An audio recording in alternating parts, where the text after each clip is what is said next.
Ouça agora Nutrindo o Saber, podcast sobre alimentação e nutrição acessível e descomplicada. Olá, sejam bem-vindas, bem-vindos e bem-vindes ao terceiro episódio do Nutrindo o Saber. Nesse episódio, nós vamos falar sobre a importância do desenvolvimento das habilidades culinárias durante o período de isolamento social. Eu sou a Érica. Eu sou o Jonathan. Hoje, com muito prazer, temos a nossa primeira convidada para enriquecer esse episódio. Seja muito bem-vinda, Mari. E, por favor, se apresente para quem está nos ouvindo e conte um pouquinho da sua formação. Oi, gente, tudo certo? Eu sou a Mari, Mariana Silva. Eu tenho formação em gastronomia. Fiz também um técnico em panificação e confeitaria, e é aí que eu me encantei com a nova profissão. E eu tenho uma formação anterior também como designer gráfico, né? E hoje eu consigo juntar tudo isso na minha atuação como personal chef. Então, a minha ideia hoje é trazer toda essa experiência profissional, tanto em produção quanto acadêmica, para contribuir para as pessoas que estão em casa, né? E para elas conseguirem aplicar isso nas suas rotinas, focada sempre em alimentação saudável. Então, essa, resumidamente, aí o que eu estou fazendo nessa quarentena, um pouco mais de intensidade. Seja muito bem-vinda, Mari. É um prazer te receber aqui e a gente tem certeza que a tua formação, toda a tua trajetória vai ter bastante a contribuir com a temática que a gente está querendo trazer. A gente sabe que devido ao isolamento social causado pela pandemia de Covid-19, as pessoas estão tendo que ficar mais tempo em casa, principalmente quem consegue fazer home office. E com isso, consequentemente, tendo que cozinhar suas próprias refeições. Então, no episódio de hoje, nós vamos conversar sobre a importância que o ato de preparar as próprias refeições possui e como que nós podemos começar a aprender ou melhorar os nossos conhecimentos culinários. Então, pessoal, estudiosos do assunto trazem que, de um modo geral, nós sabemos cozinhar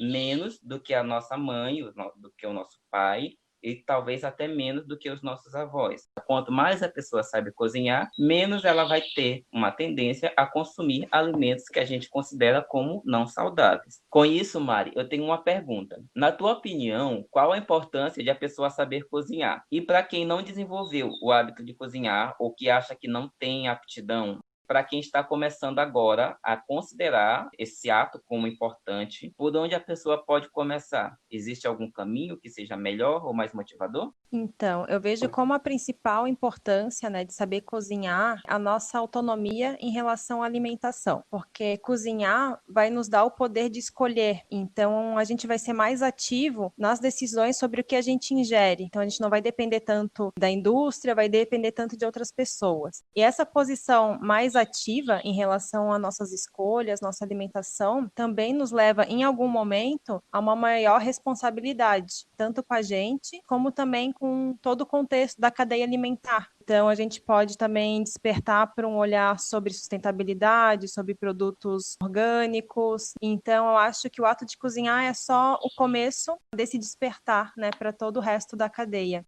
O simples fato de cozinhar vai nos tornar muito mais conscientes dos impactos das nossas escolhas alimentares e, por consequência, as demais. E para quem está começando, né, e acha que às vezes precisa ter dom, precisa ter aptidão, eu sempre sugiro que a gente comece pelo simples, né, que o simples é sempre mais seguro. Então, acho que todo mundo deveria ter as suas receitas básicas garantidas. Saber fazer um arroz, saber fazer um feijão, as carnes, se a pessoa consome, legumes, porque isso vai garantir o nosso tradicional PF brasileiro bem feito na mesa todo dia. E aos poucos, né, com esse básico já dominado, com mais segurança, a gente consegue ir incrementando, aumentando a quantidade de ingredientes em cada receita. Porque quando a gente começa com muita coisa, a gente não entende o processo, né, da cozinha, a gente não entende por que deu certo, não entende por que deu errado. Então, acho que começar com menos é mais seguro para a gente realmente entender o que está fazendo. E a motivação, eu vejo que a gente pode também trazer das nossas memórias afetivas, né? Se a gente não sabe por onde começar, a gente lembra de alguma coisa que comia na infância ou alguma coisa que comia na casa dos pais e agora agora não pode ir. Então, isso também é uma motivação para a gente fazer isso em casa, né? Você falou uma coisa que eu achei bem interessante, Maria, a questão do PF brasileiro, né? Como, por exemplo, o feijão com arroz, é um hábito extremamente saudável, que se tem perdido ao longo dos anos. Eu acho que é muito importante isso que a Mari falou, de ter autonomia na cozinha para saber escolher, principalmente quando a indústria de ultraprocessado e esses aplicativos de delivery querem mostrar que cozinhar é uma coisa que demanda muito esforço, muito tempo, que não é vantajoso. Então, dar esse início, mesmo que seja nas coisas mais simples da cozinha, é muito bom para começar a resgatar essa autonomia. E junta isso com os momentos que a pessoa agora não está podendo compartilhar ao sair na rua para encontrar os amigos ou até mesmo os familiares, as pessoas podem ter esse momento de conexão dentro da cozinha. Mas, por outro lado, algumas pessoas dizem que a alimentação de casa ela pode se tornar monótona ou que a pessoa enjoa da comida. Eu questiono vocês, como podemos driblar isso e quais dicas que podemos dar para as pessoas aflorarem a criatividade na cozinha? Acho que a gente pode partir dos motivos dessa monotonia alimentar, né? Que acredito que sejam vários, e a partir dos motivos a gente acha algumas soluções. Eu percebo muito que as pessoas têm resistência ao novo, e se elas resistem a experimentar coisas diferentes, elas vão acabar caindo na monotonia, né? Querendo ou não. Se elas se abrem, né, para experimentar alguma coisa nova, eu sempre sugiro para os alunos, para quem participa dos meus grupos, que a cada vez que vai ao mercado, compra alguma coisa diferente. A cada vez que vai na feira, olha além do que você sempre compra, né? Então isso já começa na nossa lista de compras sair do piloto automático, porque a gente também exige que a gente inove, mas a gente está sempre no piloto automático e não tem espaço para mudança quando a gente vive só reagindo, né? Primeiro, acho que a gente precisa querer experimentar coisas novas para driblar um pouquinho dessa monotonia. E uma coisa também bem importante é a falta de conhecimento de técnicas culinárias básicas, porque isso vai restringir muito a forma com que a gente prepara os alimentos. Quem entende um pouquinho não precisa ter nenhuma formação, né? Nossas mães, nossas avós já sabem disso, mas se a gente prepara o mesmo alimento de diferentes formas, com diferentes técnicas, ele se transforma em outro. Não precisa comprar coisas muito diferentes para sair da monotonia alimentar. A gente pode só preparar o mesmo alimento de diversas formas, né? Vou dar um exemplo de grão de bico. Ele pode virar um patê para o lanche, para o café da manhã. Esse patê pode virar um purê para o almoço, para o jantar. Ele pode virar um snack para o lanche. Ele vira até massa de empadão, se você quiser ousar um pouquinho. Um mesmo alimento a gente pode consumir de diversas formas, né? E a gente consegue muita informação hoje, né, na internet. A gente consegue fazer cursos gratuitos de culinária. Então, acredito que é despertar um pouquinho para conhecer diferentes formas de cozinhar. Outro ponto que eu acho importante na monotonia, né, que leva a isso, é o medo de errar e de ficar ruim. Então, as pessoas nem ousam fazer uma coisa diferente porque acham que não conseguem, que não têm capacidade para isso e acabam já, tipo, se bloqueando, né? Então, eu acho que é perder um pouquinho desse medo de errar e entender também que o erro faz parte do processo da cozinha, né? Então, eu acho que não tem ninguém aqui que foi para a cozinha e sempre deu certo. Alguma coisa vai dar errado e a gente aprende com isso. A gente não pode se bloquear por causa disso. E eu acho que a última dica para sair um pouco dessa monotonia é a gente usar um pouco mais de tempero, porque eu vejo muito também que as pessoas ficam só no básico, não só nos ingredientes, mas a forma com que elas temperam os seus pratos. No Brasil é muito comum, né? A cebola, o alho, a salsinha, o coentro em alguns lugares e a cebolinha e é isso. Então a gente tem uma gama gigante de especiarias que hoje está super acessível, mais ervas frescas também. Mudando um pouco os temperos, a gente consegue já dar uma cara nova para o que a gente já tem em casa, sem pensar que precisa comprar coisas muito diferentes e coisas caras para sair dessa monotonia.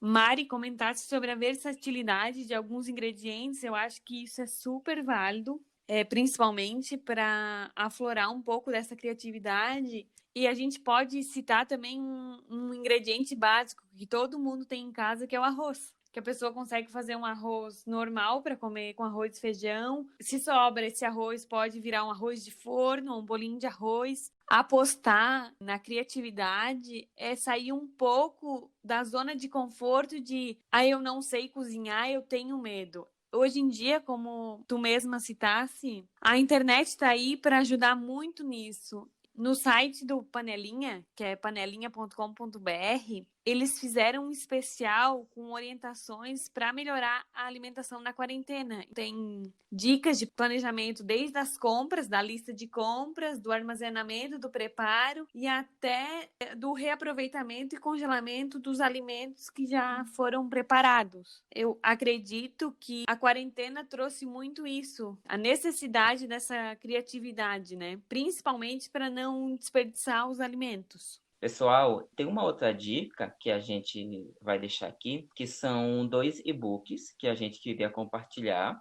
O primeiro se chama Gastronomia Divertida, Receitas para Fazer com Crianças na Quarentena. E o segundo se chama Aventuras na Cozinha, Descobrindo Sabores. A gente considera esses 2 materiais como confiáveis e de qualidade. Podem ficar tranquilos que a gente vai disponibilizar o link para vocês baixarem os 2 nas nossas redes sociais.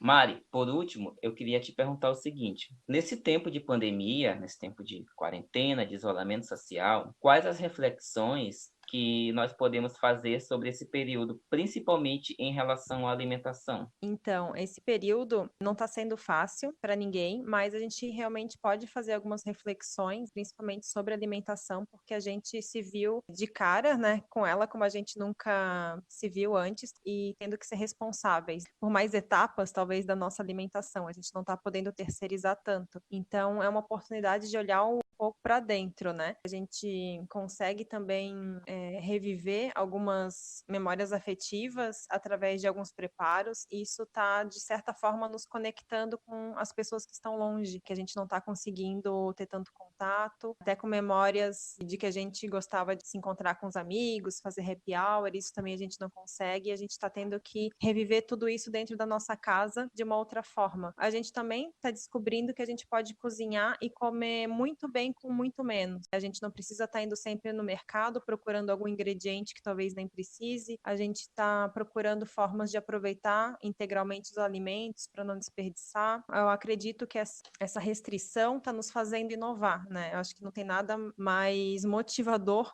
para a gente inovar do que um pouco de restrição. Aí a gente olha com olhos diferentes o mesmo. E essa situação nos mostrou que quanto mais autonomia, né, a gente tem na cozinha, né, voltando lá para o começo, que eu falei da importância de cozinhar, que a gente viu que quem tem mais autonomia, quem construiu mais essa autonomia na cozinha durante esse período, está tendo uma adaptação muito mais fácil, está mantendo uma alimentação equilibrada, de forma até mais econômica do que a gente tinha antes, porque muitas coisas a gente buscava fora, comprava pronto, comprava do mercado, em restaurante, e quanto mais saudável a gente quer, às vezes essas escolhas prontas, elas não são baratas. Eu vejo muito como ir para a cozinha, né, como uma forma da gente ter uma alimentação saudável da forma mais barata possível. Então, espero que a gente realmente leve um pouco disso depois, né, quando esse isolamento e a quarentena terminarem, enfim, mas a gente leve essa consciência, né, essa responsabilidade sobre as nossas escolhas e que a gente continue cozinhando cada vez mais, que a gente vai se alimentar melhor, nossa saúde vai agradecer e, com certeza, o nosso bolso também.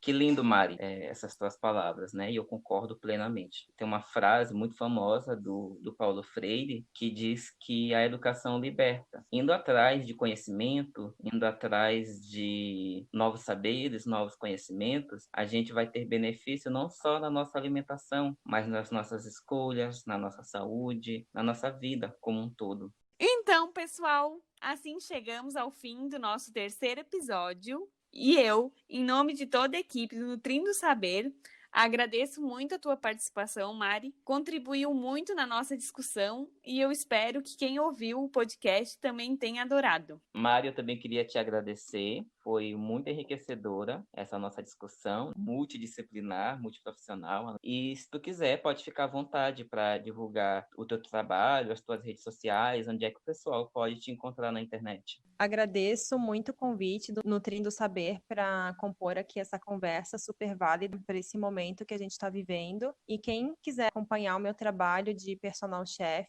tem o meu Instagram, que nele eu divulgo todo dia dicas bem práticas na cozinha e focando muito também nessa autonomia de escolhas. O perfil no Instagram é @marianasilva.gastronomia. A gente se vê por lá e obrigada pelo convite. Por hoje é só, pessoal. Não se esqueça de compartilhar este conteúdo com seus familiares e amigos. Não esqueça de nos seguir nas nossas redes sociais, @Nutrindo Saber Podcast. Esperamos vocês no próximo episódio.